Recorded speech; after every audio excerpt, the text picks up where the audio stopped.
Welcome back, and today we're going to talk about a topic that is in the news and has been in the news on and off for the last 300 plus years. And it's a topic that when I type it into certain search algorithms, tells me I am not authorized or they cannot meet my search requirements due to, my parameters aren't allowed. And that is white supremacy. Today we're going to talk about Sydney Sweeney, the jeans girl with a J, not a G, white supremacy and the history that we keep forgetting. You ever watch the news, or worse, you go to Twitter, Facebook, Instagram, TikTok, something, right? Social media, and you think, wow, this is what we're mad about this week? A while back, the internet had very normal, very chill, totally proportional meltdown over Sydney Sweeney. Wasn't even that long ago. It's probably like 2 weeks ago. She was in a jeans commercial where it says Sydney Sweeney has good jeans. It was a jeans commercial for the company American Eagle for their jeans. But because she looks like this, they decided that a lot of people decided that she was talking about because she's a white woman with blonde hair, blue eyes, and she looks a certain way. So her jeans with a G, not a J, make her better than everyone else. Where did that come from? No one knows. The outrage was extraordinary. And then, of course, she posted family photos from her birthday a while back. They were wearing cowboy hats. There was someone wore red, and people lost it. There was a shirt or two in the background with, political overtones. People are like, oh my God, she's a Nazi, or she's a white supremacist, or she's this, or she's this. And you hear things like, oh, she's a white supremacist, or her family's a white supremacist. Cue my brain. Oh, cool. We've solved the actual problem of white supremacy, and now we're just speed running through the credits. She's probably not a white supremacist. I can't tell you if she is 100%, but I'm pretty sure she's probably not, okay? So what does white supremacy actually mean? Here's the thing. White supremacy isn't just a synonym for people that don't like, who don't like other races or only like white people. Historically, it meant a capital S system. So white supremacy with a capital S, where laws, policies, and entire governments were designed to maintain white dominance over everyone else. And it wasn't subtle. It wasn't a t-shirt. It wasn't a play on words. Your cousin, you can't go online and say, oh, well, they were wearing a shirt that had an American flag on it, so they're a fascist. It wasn't that way. It was things like the Jim Crow laws that made sure Black Americans couldn't vote, or own property, or drink from the same water fountain. The Immigration Act of the 20s that literally said, we prefer Northern Europeans. The rest of you can stay home. Immigration acts and rules like that from the 1900s, 1800s, and even today, those are what white supremacy or pro-American supremacy is. Things have changed dramatically since the 1920s. Native Americans were removed from their land and moved other places so the people in the 1800s could take their land and use it for themselves. The Native Americans lived here before us. Now, people lived there before them. But we said, the land's not yours anymore. It's ours. Pack up, move out, go away. We don't want you here anymore. In other words, white supremacy was like a giant HOA, like on steroids. It ran the country. Instead of charging late fees for your lawn being too tall or too many Christmas lights, it was dismantling the entire communities. If you really want to understand how bad it was, and still in some ways is, you have to look at some very un-Twitter friendly history. Let's look at Mississippi 1890. Mississippi rewrote its constitution specifically to stop Black people from voting. Poll taxes, literacy tests, interpret the random selection of the Constitution And shocker, white voters magically passed, black voters magically failed. This wasn't an accident, it was strategy. Think about this in today's world. If you had to go to the polls and before they allowed you to vote, you had to name 30 out of the last 50 presidents or 47 presidents. Could you do it? Now, I have some students that I taught in the past who probably could, but most of us couldn't. Or give us the preamble to the Constitution, or give us the Gettysburg Address with 80% efficiency, or tell us about a state law or state mandate that passed in 1947. Most of us couldn't do it. But that's what Mississippi did.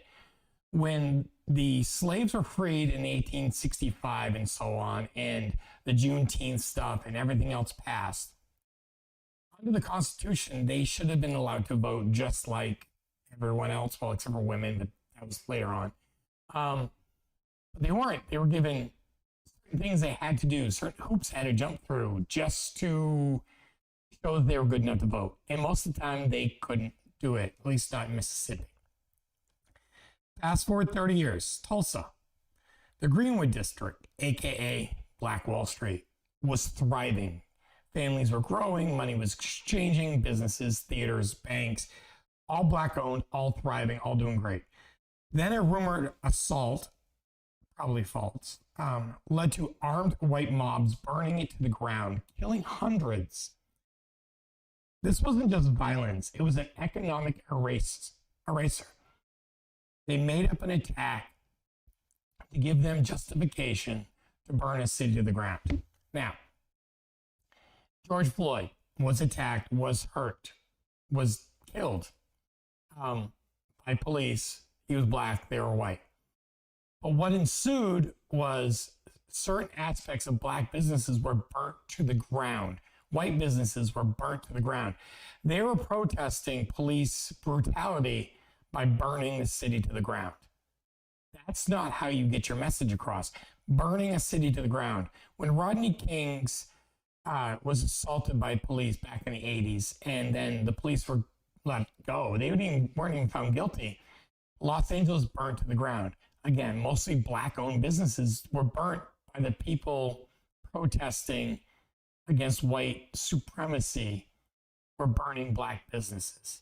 We don't learn very well. And let's think about, even in our recent history, apartheid, South Africa. Okay, South Africa is a province of Britain, but they had apartheid, which basically blacks and whites were separate. They jailed somebody named Nelson Mandela, who was like our Martin Luther King. They jailed him for decades. They let him out. Apartheid ended. He became president.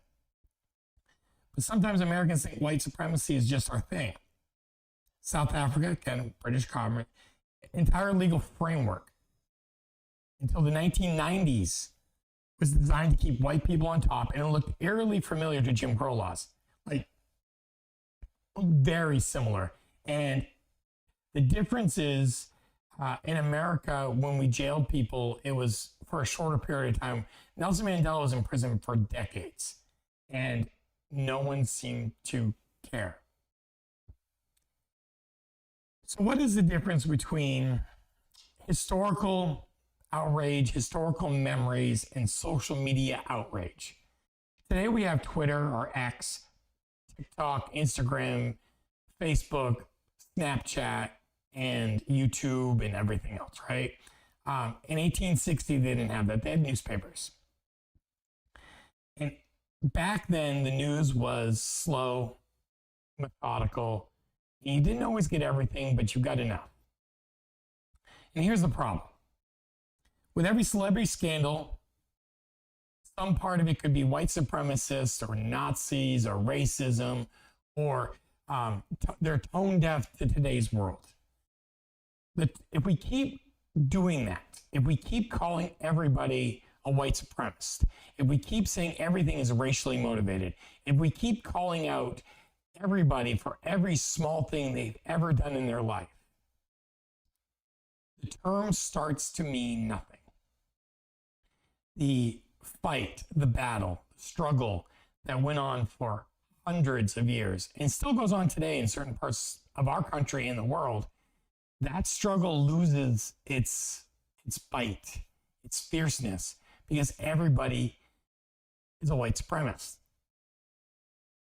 I did a video on immigration and how basically my feelings on immigration are a little middle of the road, which I believe most Americans believe. But I got messages on both sides attacking me, telling me that I'm a racist, I don't like immigrants, to the other side saying, why don't I just let everybody in then and let them destroy our country? That's the problem with today's social media and the world we live in. Everybody believes once they get behind a keyboard or on their phone, they can say whatever they want with no thought. Let's use our minds, people. Not everybody who is white is a white supremacist. Not everybody who's black is dangerous and a thug. Not everyone from Iraq, Afghanistan, or the Arab regions are a terrorist. Not every Jewish person believes in bombing Gaza. Not every, the list can go on and on. Not every person from China wants to steal our jobs and become a communist. There are people who fled China for America because they don't want to be in that world. I've started to just group everyone together by what they look like, or what they sound like, or where they come from. Instead of judging a man by their character or a person by their character, we're judging them by what their last name is, where they've come from, what they look like. And everyone likes to quote Martin Luther King, okay? Troubled past, good man overall, but not exactly great history with some of his things. But he kept saying, I want my children, I want me, I want us to be judged by the character, by who we are, not what we look like. We've lost that completely. And it's because it's easier to use the catchphrase white supremacist or Nazi or fascist instead of just talking about what's going on in the world. For me, it's like every time if you stubbed your toe, you yelled, this is just like Pearl Harbor. Eventually people stop taking you seriously. And they also forget what Pearl Harbor was. Pearl Harbor was a disaster. Or this is our generation's 9/11. Or this is 9/11, this is our generation's Pearl Harbor. We have to keep all these historical events separate, combining them, making them similar, takes away from the power of what those events were. Jim Crow was a horrible thing. Civil War, slavery, horrible thing. The Trail of Tears with the Native Americans, horrible. Now, Americans thought they were doing the right thing. Some of them wanted to cause difficult times for the natives and for African Americans or blacks or other races. Italians, Poles, Irish. Depends on which decade you're in is who they hated the most. But most Americans weren't white supremacists. They were listening to their leaders and believing what the leaders said. So when we think about that, we have to think about where the general person is getting their information. Today we get more news from TikTok and Spotify and YouTube than we do from our local news people. And that's probably not great because TikTok stars aren't in our communities. They don't know what's going on. They read a headline and they go crazy with it, and all of a sudden it's news even if it isn't. Social media is a sprint. History is a marathon. We'll spend 72 hours debating whether a celebrity should have posted those party pics, but we'll spend 0 hours in school learning that the federal government actively endorsed housing segregation in our time. Most of us, 50% of this country lived in a time where the government redlined or made certain ethnic groups live in one part of the town and the whites live in another. We forget that. We think about Justin Trudeau with blackface, or we think of, Ted Danson with blackface when he was dating Whoopi Goldberg, or we're talking about Sydney Sweeney and her jeans, or Donald Trump hating immigrants, but he's married to an immigrant. Maybe he does. I don't know what he loves or hates. I think he doesn't know half the time. It's not about that, guys. It's a nuance. Every day we go through the world, we need to understand that the person we're talking to or talking about or talking with, they have a different perspective on life than we do. Just calling somebody out because they don't look the right way, or they're not saying the right words the right way, or they're promoting a brand that you don't agree with. Scarlett Johansson got in trouble years ago because she promoted SodaStream, which is an Israeli company, and she was, for genocide and everything else. Gail Gadot has been blacklisted because she's a Jewish actress. Now, not a great actress. She did the first Wonder Woman good. But the point is, you shouldn't judge somebody from what country they came from or what religion they go for. You should judge them for what they do, how they act. Do they help the community? Do they help other people? And let the judgment fall upon God and the history. A lot of Germans probably thought Hitler was doing the right thing and trying to take care of themselves. After it was all said and done, a lot of them didn't like Hitler because they didn't realize what he was doing fully. You go to Italy, there's certain people who supported Mussolini, and then they found out what Mussolini was doing, and they're like, they spit. They say, no, he's a horrible human being. He should never have existed. We hate this fact. Someone replying to me now saying, so you say racism doesn't exist, white supremacy doesn't exist. No, that's not what I'm saying. I'm saying every time someone speaks up, be white or black, Native American, Asian, European, African, anything in between, they're not saying they're better than everyone else. Most of the time, they're just saying, this is my world. This is what I experience. And this is how I deal with it. I can't tell you how somebody in South Sudan deals with things every day. I can tell you how I deal with things every day. That doesn't mean I'm saying I'm better than the person from South Sudan. What it's saying is, this is how I deal with things every day. And you can follow and enjoy, or you can say, you're an idiot, go away. So how do we stop this? How do we become accountable? What real accountability looks like in our world of hashtags and TikToks and Twitter and all this other things, social media outrage. We actually cared about dismantling white supremacy. We fix housing policies, end zoning laws that keep communities segregated, fund education properly so kids in historically redlined neighborhoods have the same resources as everyone else. Okay. Education is simple. Give the schools the money, pay the teachers, fund the schools. The administrators are where the money's being wasted. Stop wasting it on administrators, waste it on the teachers. Teach history fully.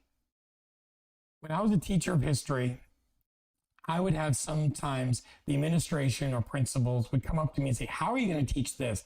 Because I don't know if this is going to be the proper way of teaching this.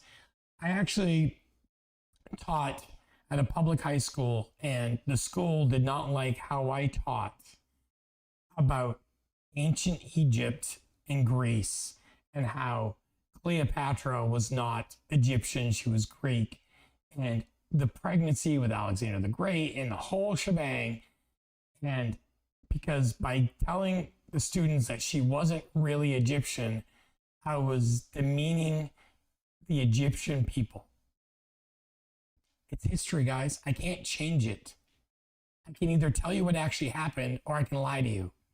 But if I lie to you when you get older, you're going to fight and be one of these people who are uneducated saying, well, I remember in ninth grade, my history teacher told me. Well, no, I don't want to be the history teacher that told you fake history.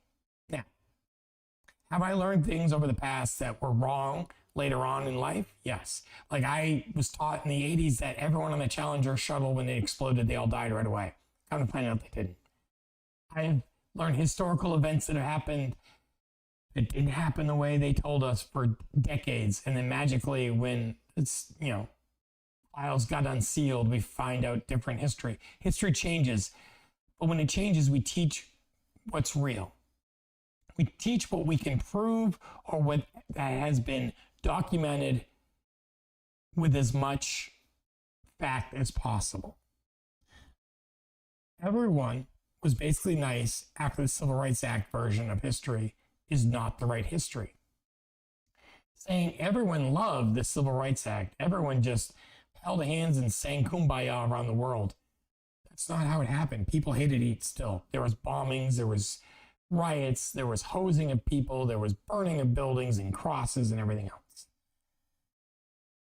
Instead of teaching that form of history, instead of chasing after celebrities like they're the final boss on a video game, and once you beat them down, you've defeated racism, realize they're not. The system is. And the system doesn't care if Sydney Sweeney posts an apology video on Instagram, or if she says, hey, I said jeans with a J, not jeans with a G.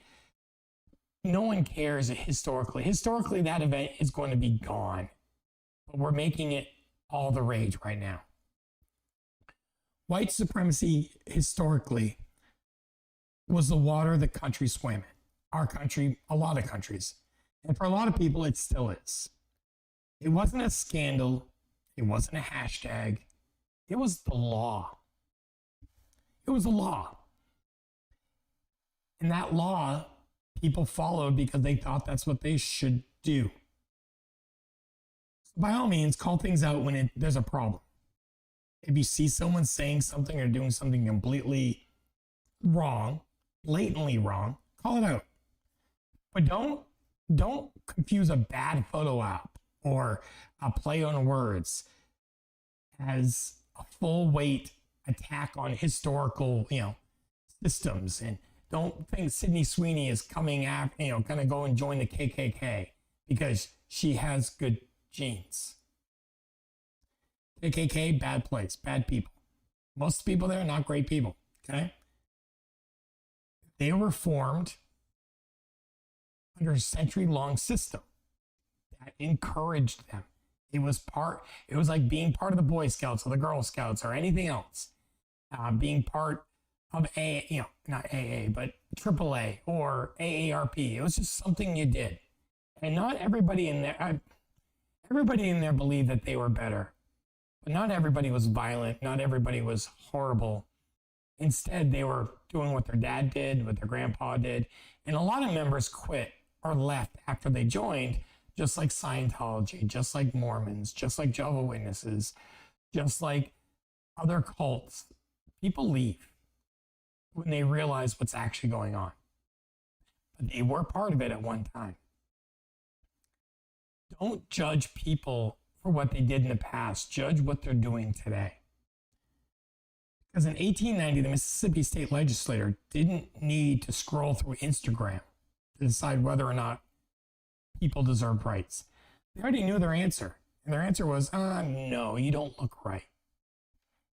And it took 2 world wars, the Korean War, an assassination of our president, a couple assassinations of civil rights leaders, bombings, burnings, people being hosed in the street, tear gas, living, dying,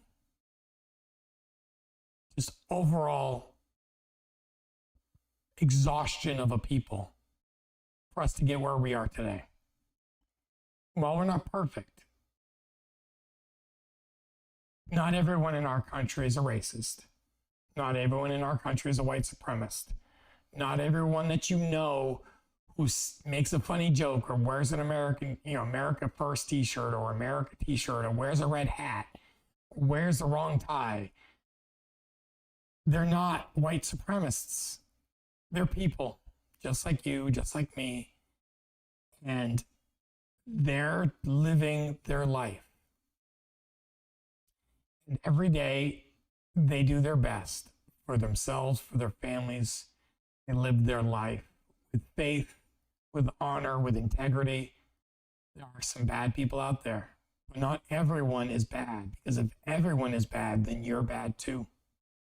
Because being a white supremacist, being a racist, being anti-white, anti-black, anti-Asian, anti-everything, if everyone is that, then what are we doing? What are we doing? Thank you all for watching. Till next time.